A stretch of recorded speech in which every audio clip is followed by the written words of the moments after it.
Tensyonado ang sitwasyon sa Barangay Bitlong sa bayan ng Dupax del Norte, Nueva Vizcaya noong October 17. Ang serbisyo nyo ay para sa mga Pilipino.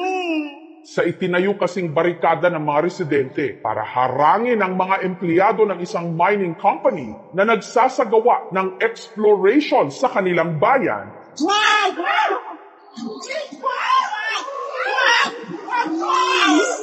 Nagkagirian sa pagitan ng mga nagpoprotesta at ang mga pulis.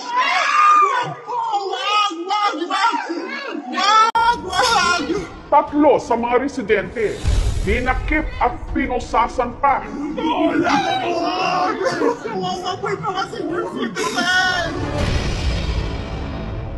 Ang punot dulo ng gulo, ang pagtutol ng mga tiga-Dupax del Norte sa nakaambang operasyon ng Google Corporation sa kanilang bayan.